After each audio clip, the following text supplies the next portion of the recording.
Bem-vindas e bem-vindos ao É Apenas Fumaça, onde se fala sobre a sociedade com quem quer falar sobre ela. Eu sou o Pedro Santos. Eu sou o Tomás Pereira. Hoje temos como convidado Gonçalo Marcelo, investigador no Centro de Estudos Clássicos e Humanísticos da Universidade de Coimbra e professor convidado na Católica Porto Business School. Filósofo, tem trabalhado diversas questões na interseção entre a economia, a ética e a filosofia social e política. Defende o rendimento básico incondicional e é dirigente da Associação pelo Rendimento Básico Incondicional Portugal. Bem-vindo. Muito obrigado. Vieira da Silva, Ministro do Trabalho, Solidariedade e Segurança Social, numa entrevista sobre o futuro do trabalho ao público, em março de 2017, quando lhe perguntaram o que pensava sobre o rendimento básico incondicional, disse o seguinte: o trabalho continua a ser a forma mais democrática de garantir o acesso aos bens. Tenho receio que uma parte da sociedade, olhada como tendo rendimentos que vêm de transferências sociais, poderá introduzir rupturas. E tenho receio que a capacidade de inovação de correr riscos possa ser penalizada. Não escondo que filosoficamente sou a favor, mas a aplicação prática coloca-me dúvidas. Curioso é que este tema fratura todas as famílias políticas, o que quer dizer que é uma ideia muito perturbadora e interessante. Explica-nos o que é o RBI. Bem, eu gostaria de começar por vos agradecer o convite. Este é um tema antigo, mas ao mesmo tempo extremamente atual e, portanto, tendo uma conversa longa como aquela que vamos ter aqui, vamos ter a oportunidade de provavelmente aprofundar os detalhes. Aquilo que diz o Sr. Ministro Vieira da Silva é muito interessante porque reflete um pouco a postura das pessoas sobre o assunto, que é terem uma espécie de simpatia, a maior parte das vezes, digamos assim, conceptual, mas depois algumas preocupações em relação à implementação prática. Então, o que é o RBI ou o Rendimento Básico Incondicional? É a ideia seguinte: imaginem que parte do dinheiro que vocês receberiam na vossa vida vos seria atribuído de forma regular, por exemplo, todos os meses, mas não quer dizer que fosse assim, poderia ser todos os anos ou todas as semanas, mas vamos dizer aquilo que a maior parte das propostas normalmente dizem, todos os meses, vos cairia na conta então uma prestação, um rendimento, sem qualquer tipo de condição associada. Ou seja, fossem vocês ricos ou pobres, estivessem vocês empregados ou desempregados, tivessem vocês rendimentos de outras fontes, como por exemplo de capital, acontece que... Era igual para todos? Depende da formulação que assumíssemos, mas na sua radicalidade, na sua originalidade, a ideia é ser absolutamente igual para todos. Sendo um direito, seria universal. Não teria condição de recursos, diferentemente daquilo que é o rendimento social de inserção. Não teria obrigação de inserção no mercado de trabalho se a pessoa assim não o entendesse. Simplesmente o dinheiro estaria lá. Portanto, no fundo, na sua radicalidade, é isso. E depois nós podemos pensar porque é que isto seria desejável ou não e o que é que isto permitiria ou não, quais é que seriam as consequências. Mas deixa-me só perguntar aqui uma questão de detalhe. A radicalidade, e quando tu dizes todos, implica qualquer pessoa, a partir do momento eu nasce uma criança e essa criança passa a ter direito a essa prestação. E essa criança que nasce em Bragança ou em Lisboa, seja filha de uma família de multimilionários ou de alguém que recebe o rendimento social de inserção, era igual para todas estas situações? Bem, mais uma vez, aqui depende do modelo, eu posso dizer-vos qual é que é a minha perspectiva pessoal. Há quem diga que sim, que deve ser igual para toda a gente, independentemente da idade, por exemplo. A minha opinião é a seguinte: uma das grandes vantagens, teoricamente, do rendimento básico incondicional é que traria um nível aceitável de segurança económica às pessoas. Poderemos eventualmente falar de valores mais tarde, mas a principal ideia por detrás do conceito é que o montante deveria ser o suficiente para poder assegurar uma existência digna, digamos assim. Ou seja, estaria sempre, pelo menos, mais ou menos à volta do limiar da pobreza em cada país, dependendo, obviamente, daquilo que forem as condições de vida.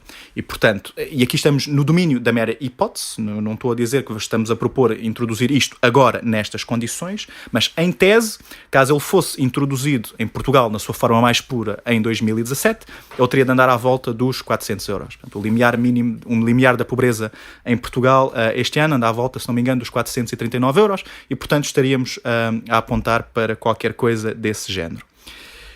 O argumento é que, ao contrário de outras prestações sociais existentes, seja em Portugal, seja noutros lados, o RBI permitiria às pessoas um controle muito maior sobre as suas vidas, porque lhes permitiria um exercício de liberdade maior. Ou seja, por exemplo, nos Estados Unidos, uma das coisas que se vê muito são os chamados food stamps. Ou seja, basicamente, existe uma prestação que é dada sob a forma de géneros. Ou seja, as pessoas podem pegar naquilo e ir comprar comida. E existe um argumento ao qual nós poderíamos chamar, vamos dizer assim, paternalista por trás, que é, se nós atribuirmos incondicionalmente dinheiro, há um risco de que as pessoas façam más escolhas, digamos assim, porque vão utilizar o dinheiro, vamos dizer, para comprar tabaco ou para comprar álcool, ou mesmo que vão comprar comida e eventualmente vão gastá-lo em coisas com elevado teor de açúcar ou calorias ou o que for. E, portanto, o Estado assume a função, digamos assim, de pré-determinar até que ponto é que as pessoas são livres ou não, impondo constrangimentos elevados.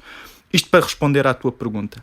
Maximizaria a liberdade das pessoas e nós acreditamos que isso seria positivo. No entanto, na minha opinião, também existem qualquer coisa como os critérios de um exercício, para que um exercício mais ou menos saudável da liberdade possa ocorrer.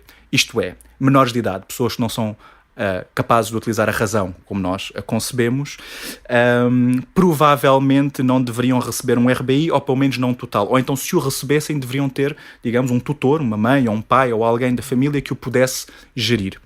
Da mesma maneira, pessoas que tenham enfermidades do nível, por exemplo, das condições de saúde mental, pessoas que, eventualmente, mesmo na nossa sociedade, já tivessem que ter um tutor, digamos assim, para poder tomar as decisões por elas, não quer dizer que não o recebessem, mas obviamente que a administração desse dinheiro deveria ser deixada a uma pessoa que estivesse na melhor capacidade, digamos assim, para tomar as decisões por elas. É claro que também existem modelos que, por exemplo, dizem que deve haver alguma diferenciação, por exemplo, por escalão etário. Digamos assim, se por exemplo fosse mais elevado, até mesmo neste caso para as crianças, isso poderia favorecer políticas de natalidade, vamos dizer assim. Se fosse mais elevado para, digamos assim, cidadãos mais velhos, enfim, os séniores com mais de 65 anos, em casos de contextos de estados sociais de países em que existem pensões muito baixas e em que uma grande quantidade de pessoas estão na pobreza, isso também permitiria aumentar a vida, enfim, o nível de vida dessas pessoas. No entanto, lá está, modelos existem muitos. A ideia na sua radicalidade é ser mesmo igual para toda a gente, embora, por exemplo, pudesse começar, vamos dizer, aos 16 anos ou aos 18 anos. Certo, mas portanto, na tua opinião, o que seria justo socialmente seria o valor do RBI não ser igual para toda a gente? Depende. Eu acho que nós temos sempre que ver quais é que são as condições do estado social, digamos assim, onde estaríamos a inserir a medida. Eu continuo a achar que o ser igual para toda a gente, à partida, é uma boa medida, porque encaramos isto como um direito universal. É universal e incondicional, ou seja, independentemente da forma como eu me comportar, não me vão retirar aquele dinheiro, ele está lá. Independentemente daquilo que eu quiser fazer da minha vida, ele vai continuar lá. E a diferença, por isso é que nós... Isso inclui pessoas condenadas por crimes, por exemplo? Em última instância, sim. Mesmo que depois o Estado possa encontrar alguma forma de utilizar esse dinheiro a posteriori, digamos assim, para, por exemplo, fazer com que o recluso ajude a pagar os custos da sua manutenção na prisão. Ou seja, existe uma possibilidade... Nós pensamos sempre, normalmente, a questão dos impostos, etc., como uma forma de redistribuição. Quando nós estamos a falar do RBI, estamos a falar de uma coisa ainda ligeiramente diferente, que seria qualquer coisa como uma pré-distribuição. Ou seja, pelo simples facto de uma pessoa estar viva e ser nacional de um determinado país ou de um determinado espaço, como por exemplo o espaço europeu, que também é uma hipótese da qual podemos falar, ser residente permanente, etc., passados determinados anos, teria o direito de receber esse montante. A partir daí, também podemos conceber um modelo em que, independentemente de ser à cabeça, digamos assim, à partida distribuído esse montante, poderíamos arranjar uma forma de redesenhar o sistema de taxação, o sistema de impostos, para que, se de facto víssemos que era incomportável as pessoas, por exemplo, com maiores rendimentos ou com maior riqueza, continuassem a receber esse dinheiro, sem que isso depois fosse, de alguma forma, compensado pelo sistema de impostos, se víssemos que isso era completamente incomportável, poderíamos arranjar forma de, a posteriori, ou seja, como forma de redistribuição fiscal, ir buscar algum desse dinheiro. Seja como for, a ideia aqui é sempre de que, como consequência da introdução de um rendimento básico incondicional, ninguém ficaria pior em termos monetários, em termos financeiros, do que aquilo que já estaria. A pergunta não era bem essa. A pergunta era se ficava alguém de fora. Neste caso, alguém que... a organização social da social, não é? Condena através da justiça por ter praticado determinados crimes. Essas pessoas estão dentro ou estão fora dessa ideia? Depende dos critérios de adesão. A minha resposta imediata seria: essas pessoas estão dentro. Quem é que poderia eventualmente estar fora? Imagina que isto era introduzido ainda no quadro dos Estados-nação, que são também entidades altamente questionáveis, enfim, temos a crise dos refugiados, etc., a colocar problemas transnacionais que vão para lá do quadro de Estado-nação. Vamos imaginar que isto era introduzido a nível de um país, ou de uma comunidade, como a comunidade europeia. Há um risco, obviamente, não é? Um risco pragmático, que é: se introduzes num país e não introduzes no país ao lado, ou se introduzes num espaço e não introduzes no espaço ao lado, imagina, introduzes na zona euro ou não introduzes nos outros países da União Europeia, tens o risco de uma imigração massiva para dentro desse espaço, para que as pessoas possam poder receber. Quem é que ficaria de fora? Por exemplo, alguém que não fosse cidadão nacional de um desses países ou desse espaço e que acabasse de se mudar, ou seja, poderia haver condições de limites do género. Só passa a poder receber depois de residir, ser um cidadão permanente, residir passados X anos, etc. Portanto, teria sempre que haver mecanismos, digamos assim, para controlar quem é que tinha efetivamente acesso ou não. Mas alguém que cometa um crime não só não deixaria de receber em consequência disso, como eventualmente a questão é sempre se depois, tendo em conta que existiriam esses custos, o Estado poderia decidir ou não reafetar parte desse rendimento do recluso para ressarcir o Estado pelos custos que tem, vamos dizer assim, pelo facto de estar a ser ali mantido na prisão. Mas à partida, na sua pureza da ideia, não perderia. Um estudo da McKinsey, publicado em janeiro, antecipava que em menos de 40 anos desaparecerão 1.200 milhões de empregos, quase a população total da China. Quando se olha apenas para a Europa, Alemanha, França, Reino Unido, Itália e Espanha, é o que aqui é contemplado, o mesmo estudo antecipa que serão automatizados 62 milhões de postos de trabalho até 2055. Para além disso, com base num estudo da Universidade de Oxford, o think tank Bruegel calculou em 2014 que o risco de computerização em Portugal ascende a 58,9%. Isto é, quase 6 em cada 10 empregos estão em risco de passarem a ser desempenhados por uma máquina. Acabei de ler um excerto do artigo Os Robôs Vêm Aí, e Portugal tem as portas escancaradas. Isto foi do jornalista Nuno Aguiar, publicado no Jornal de Negócios a 14 de março deste ano.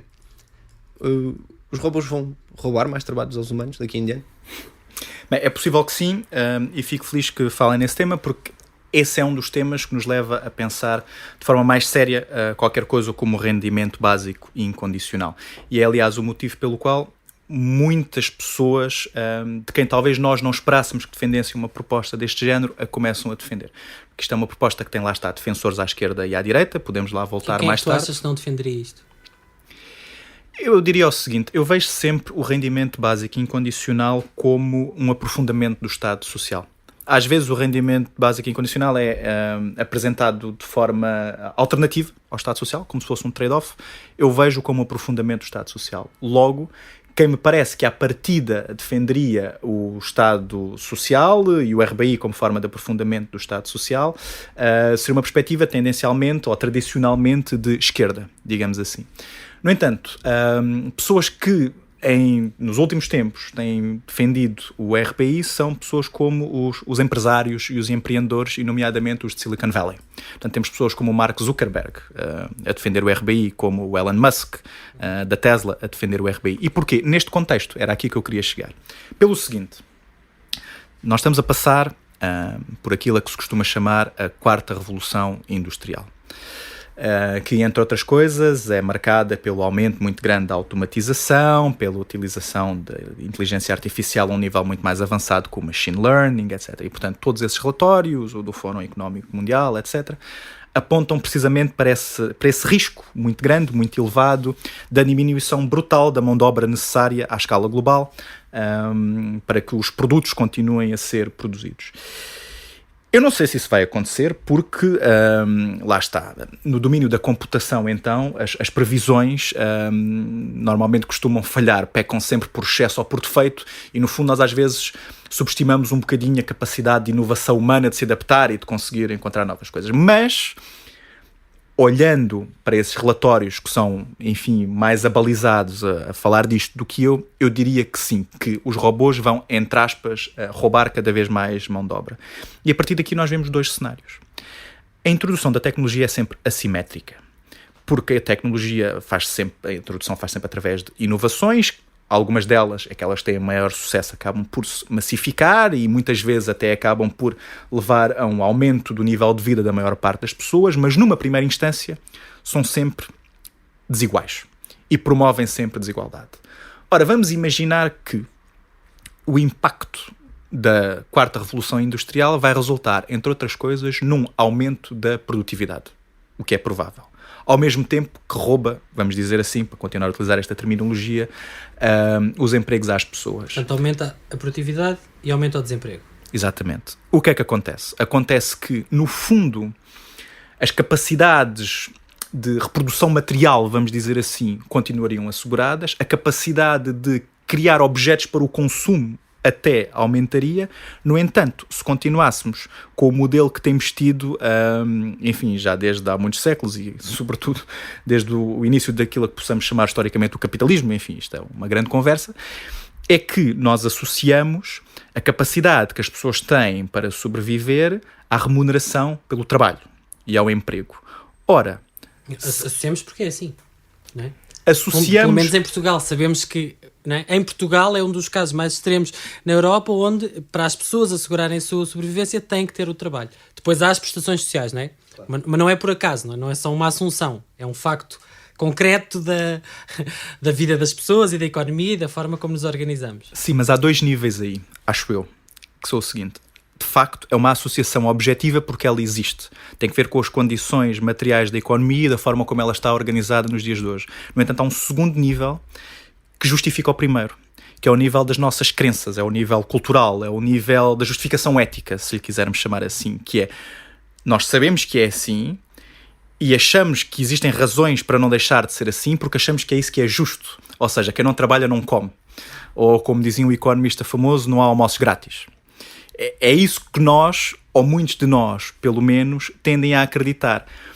E é um bocadinho aquilo que o sociólogo francês Luc Boltanski diz precisamente sobre o capitalismo, que é, ele funciona porque é um bocadinho como aquilo que o Churchill dizia sobre a democracia, que é o pior dos regimes, excetuando todos os outros. Que é como quem diz, o capitalismo é muito mau, mas olhem para todas as alternativas. Não, vamos continuar as coisas mais ou menos tal qual elas estão, porque não existe alternativa credível. Ora bem, quando nós começamos a pensar sobre alternativas ao nível das políticas públicas, da organização económica, etc., nós começamos a perceber que talvez existam alternativas. No entanto, para que materialmente a coisa pudesse deixar de ser assim, ou seja, para que materialmente nós deixássemos de associar necessariamente a sobrevivência de que necessitamos ao facto de termos um trabalho remunerado, primeiro teríamos que acreditar que se isso acontecesse, isso não seria necessariamente mau. E o RBI é o quê?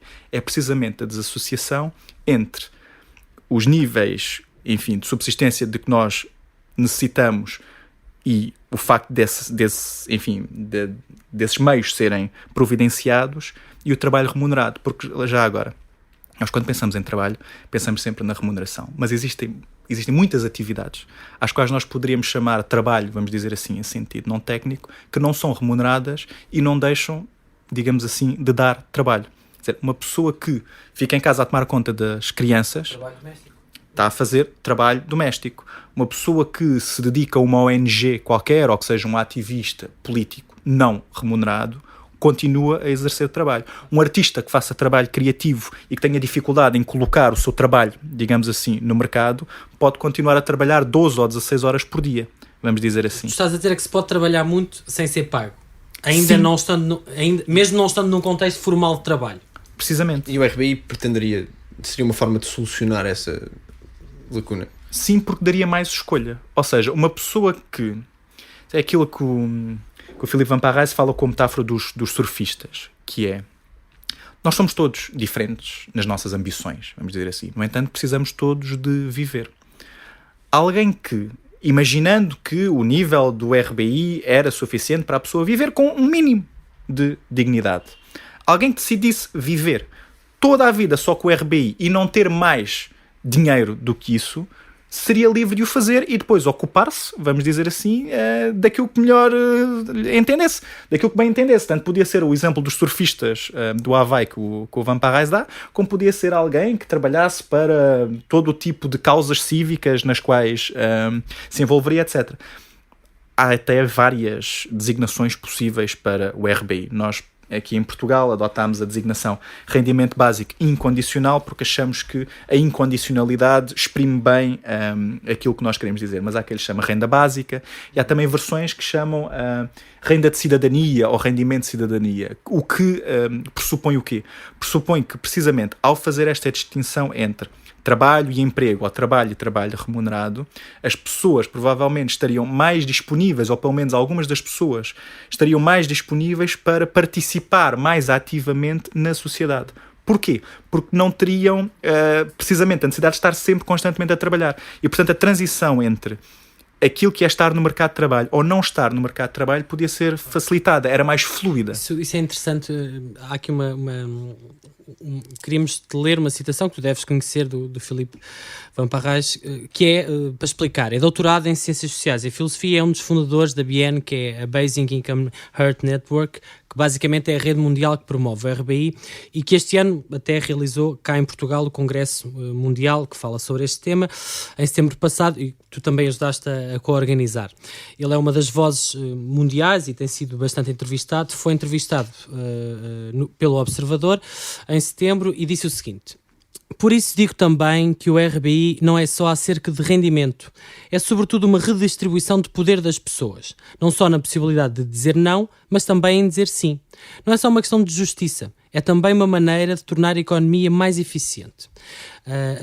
A nossa pergunta é, essa ideia de que o RBI permitiria às pessoas dizer não a trabalhos que não quisessem fazer, é isso que tu estás a defender, e sim a trabalhos que de outra forma não conseguiam fazer? É essa a tese? É isso em tese. Okay. Então, em última instância, é uma resposta à precariedade, por exemplo, e aos falsos recibos verdes? É uma solução para esse problema?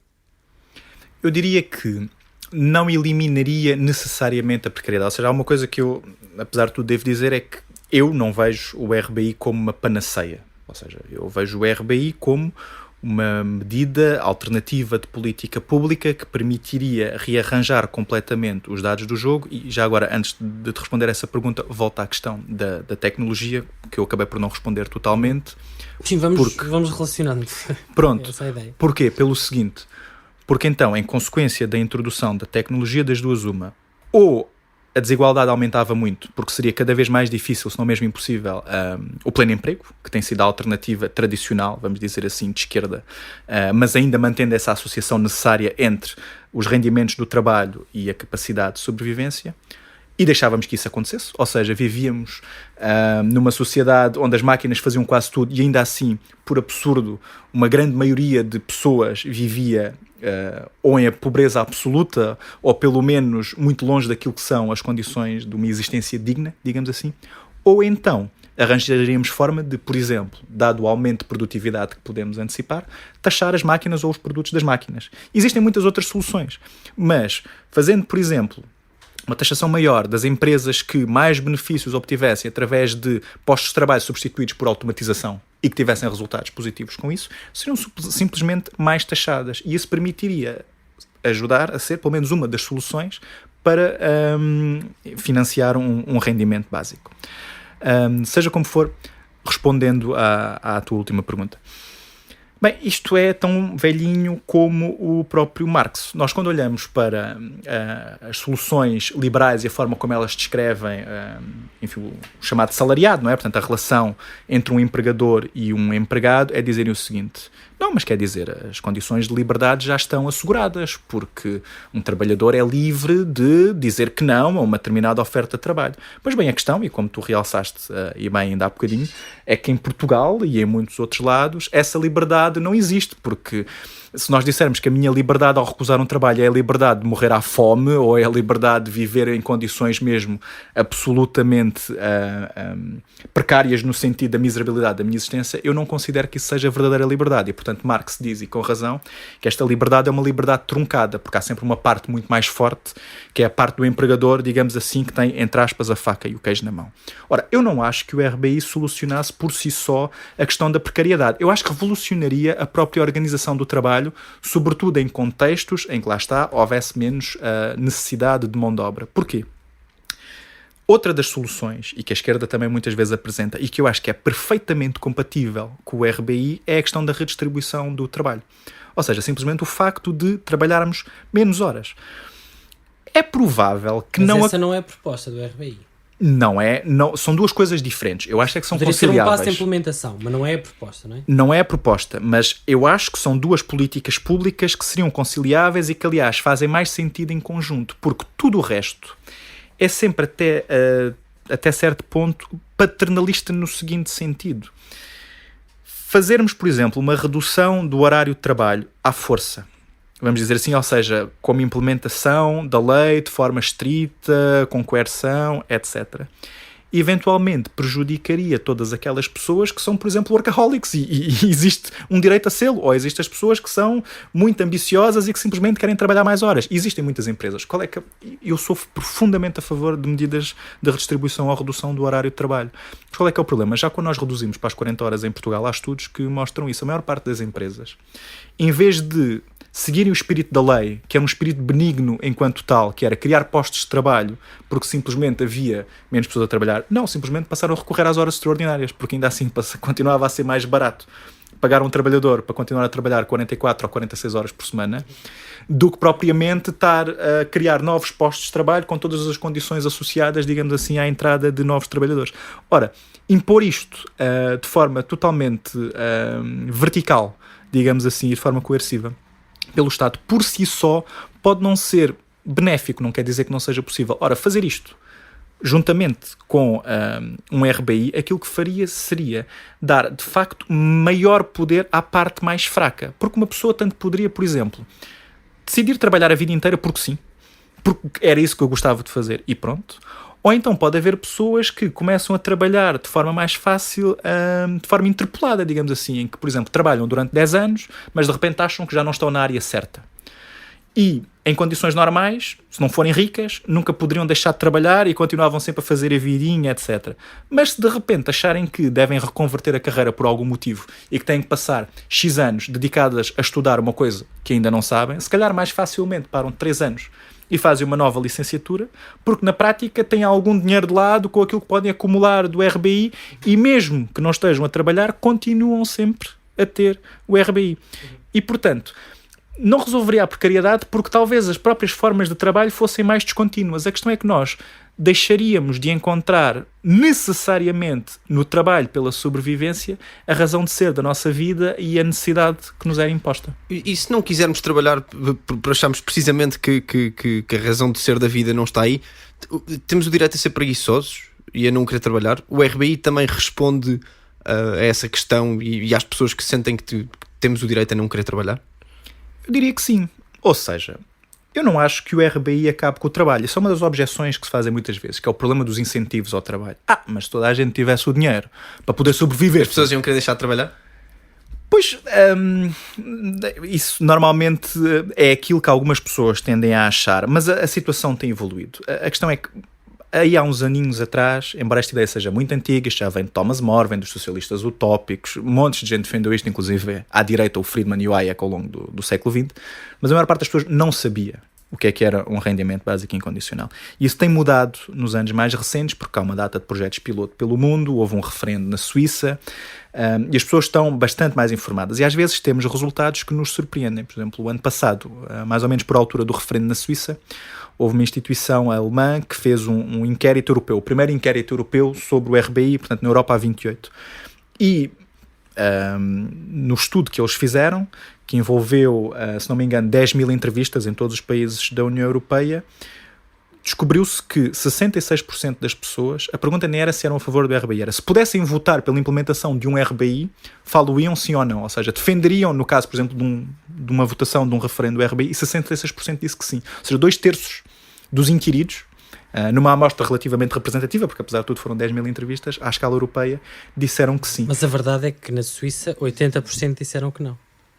Sim, foi 23% o voto. Foi sim. 77% sim, é praticamente sim. E a Suíça tem uma organização política de auscultação e de participação cidadã bastante mais participativa ou de contacto direto permanente com os cidadãos do que nós temos, não é? Aqui no sul da Europa, por exemplo.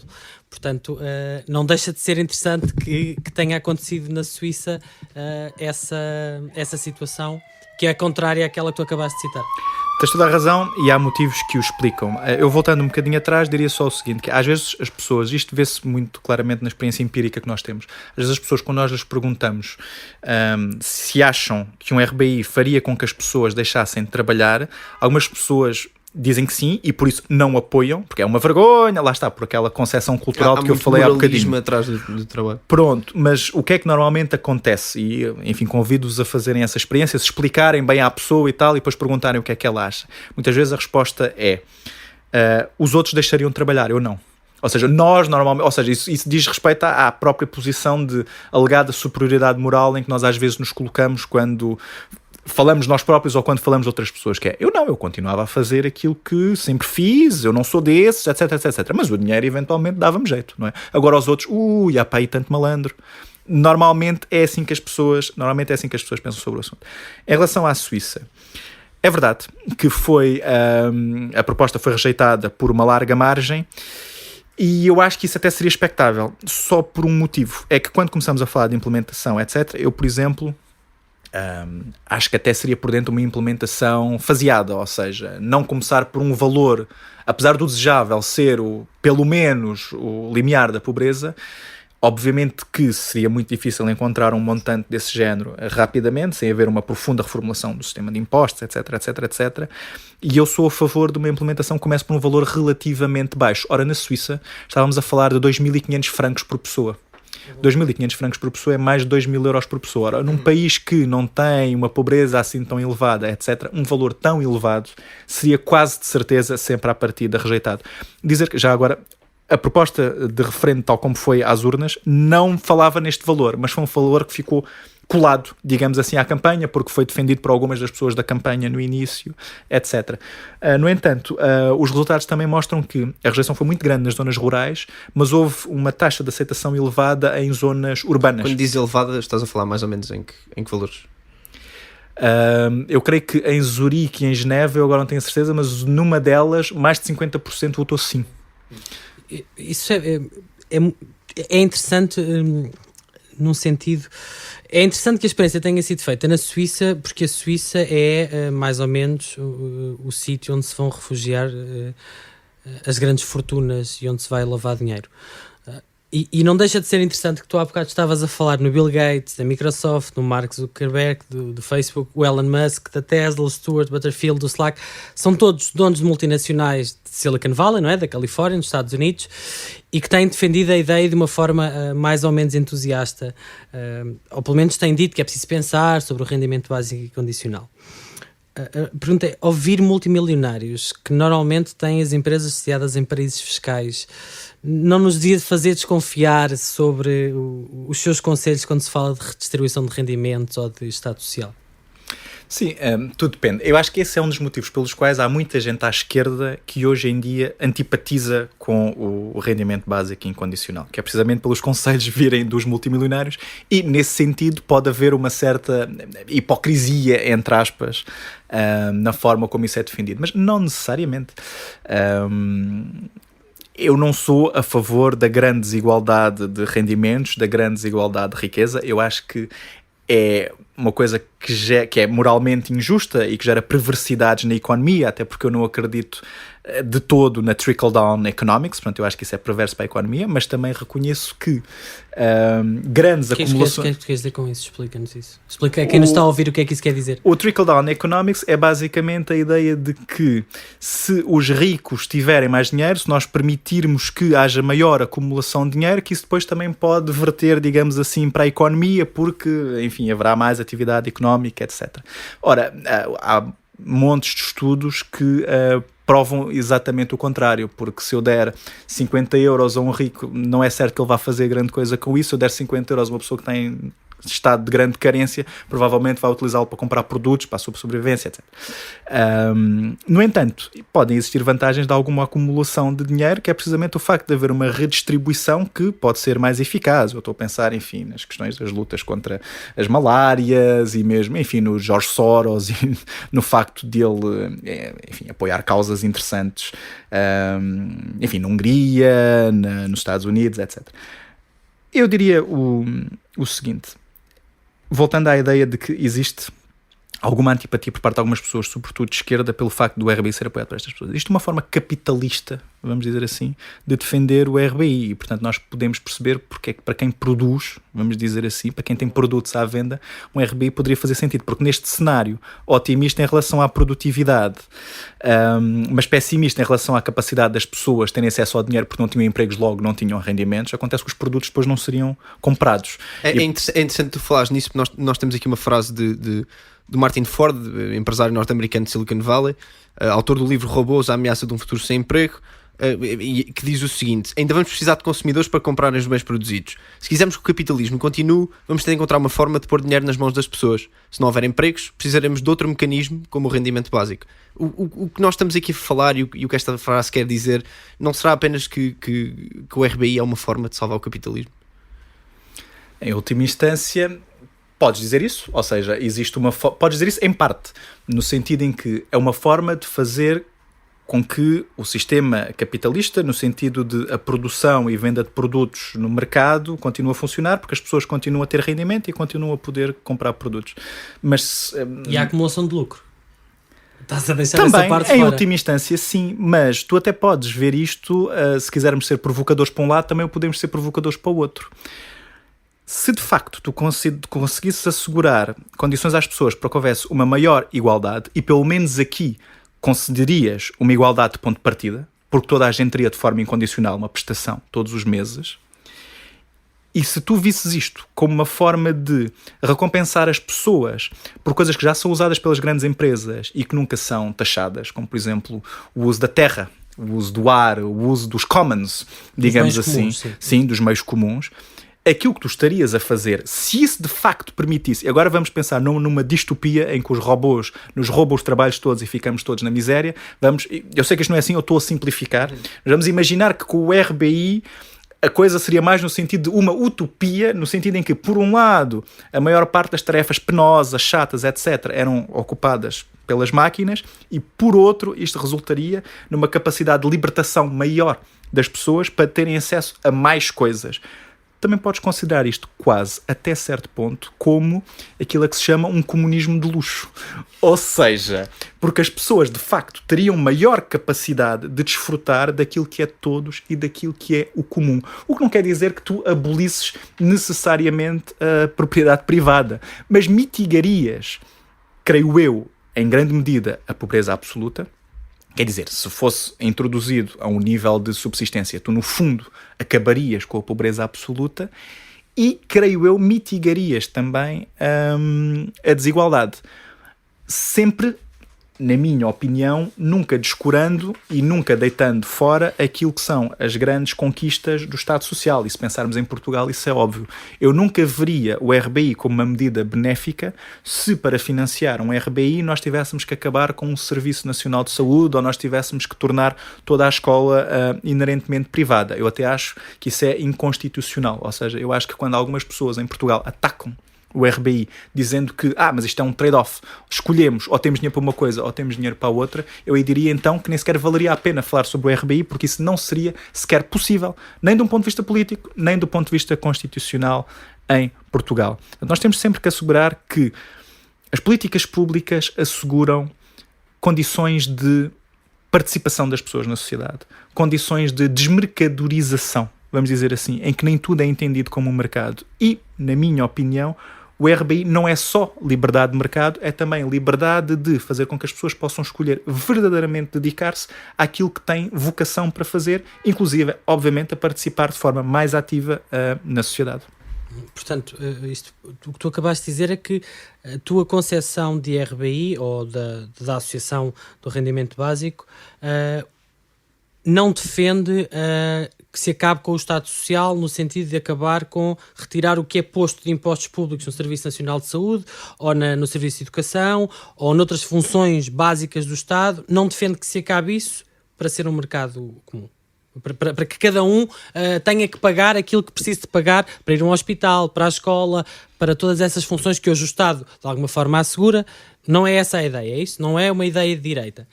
No sentido em que quer destruir ou acabar com funções que o Estado tenha e fazer com que tudo seja baseado em propriedade privada, empresas privadas que fornecem serviços, sejam eles quais forem. É exatamente aquilo que tu acabaste de dizer. E eu aqui aproveito para dizer o seguinte. Existem muitas versões de RBI, como já disse várias vezes ao longo desta conversa. No entanto, quando pensamos na implementação efetiva de um RBI, nós não podemos ser totalmente universalistas, ou seja, nós temos de ter muita atenção ao contexto de cada Estado em que eventualmente estaríamos a falar na implementação do RBI. E em Portugal é mais ou menos o seguinte: o Estado Social português é um Estado Social que, em rigor, é relativamente recente, tal como a maior parte dos Estados Sociais do sul da Europa. Nós só podemos falar de um Estado Social verdadeiramente forte a seguir ao 25 de Abril e como fruto, como conquista, precisamente do 25 de Abril, com a criação do Serviço Nacional de Saúde, com, enfim, a escola pública a ser acessível a cada vez mais pessoas, etc. E alguns estudos demonstram que os portugueses associam muito o Estado Social ao próprio regime democrático. Ou seja, acabar com aquilo que são os direitos adquiridos das pessoas, e muitas vezes utiliza-se esta expressão de forma pejorativa, mas não, esta é uma expressão positiva, significa que as pessoas têm direitos. Acabar com os direitos adquiridos das pessoas, nesses contextos, provavelmente seria a ruína do próprio regime democrático em Portugal. E nós não queremos, de forma alguma, fazer isso. Portanto, aquilo que nós queremos, em última instância, é pensar num sistema que, por um lado, fosse mais justo, precisamente pela sua universalidade, pelo facto de libertar as pessoas para as suas verdadeiras vocações, etc. E, ao mesmo tempo, possivelmente mais eficiente. Porquê?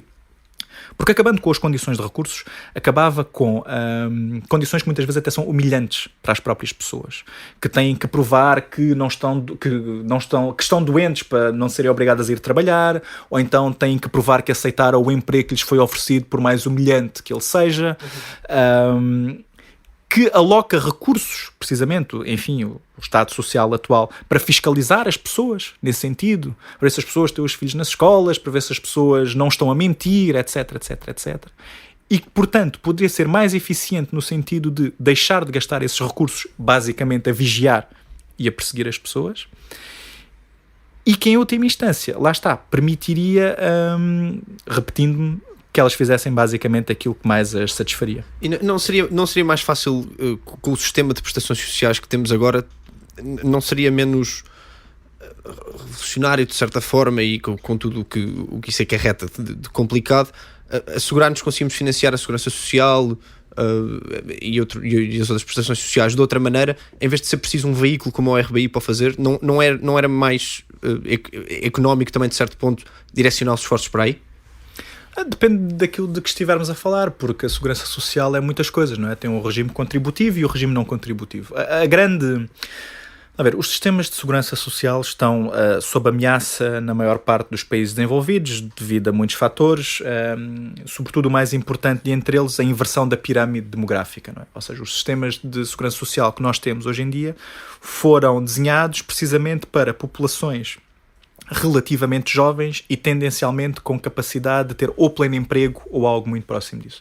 Acontece que nós já não estamos nesse ponto e, infelizmente, enfim, graças a não só à inversão da pirâmide demográfica, mas também a tudo aquilo que já falámos sobre a quarta revolução tecnológica, também não caminhamos nesse sentido.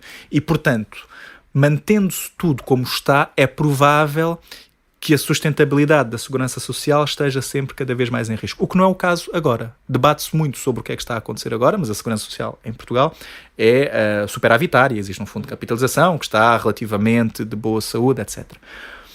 Eu diria o seguinte: podemos continuar a apostar nas mesmas fórmulas, mas eu acho que estas fórmulas, por todos os fatores que eu já mencionei, vão provavelmente esgotar-se, porque se nós não conseguimos assegurar emprego a toda a gente, colocamos sempre cada vez maior pressão no sistema tal como ele está constituído.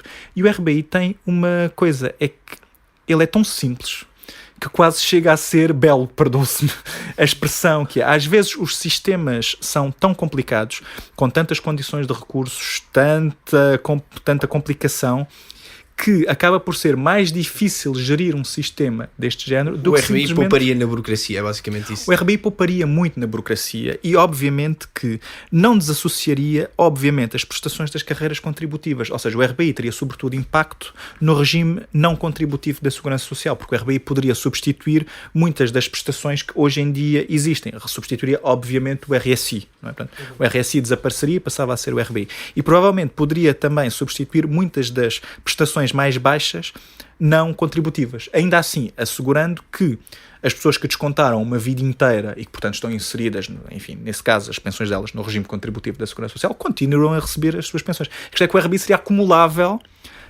com os rendimentos do trabalho, com os rendimentos do capital, etc. E neste caso também com as pensões que as pessoas tivessem decorrentes dos descontos. Substituiria, era aquilo que pudesse substituir, sempre assegurando que ninguém ficava pior, digamos assim, no final, no acerto das contas, do que aquilo que já estava. Em dezembro do ano passado, a entrevista também ao Apenas Fumaça sobre o RBI, desculpem, Francisco Louçã disse o seguinte. Agora, o que eu nunca vi foi os defensores dessa proposta, que é o de uma dotação financeira, explicar-me como é que isso vai ser pago. E lamento muito, mas há um pequeno problema. Se alguém promete oferecer dinheiro e não sabe de onde é que ele está, faça a seguinte conta. Nós temos 10 milhões de habitantes. Se pagássemos 1.000 euros por mês a cada um deles, isso seriam 140 mil milhões por ano, praticamente o PIB inteiro português. Teríamos que triplicar os impostos para poder financiar isso. Portanto, não é possível. Não é possível. Ou estamos a falar de coisas que são insignificantes ao nível de pobreza, 200 euros por uma prestação tipo RSI ou complemento solidário de idosos, isto não altera nada na vida das pessoas, porque para os ricos não significa nada, para os pobres já o estão a receber, e portanto a proposta em si própria não está bem pensada.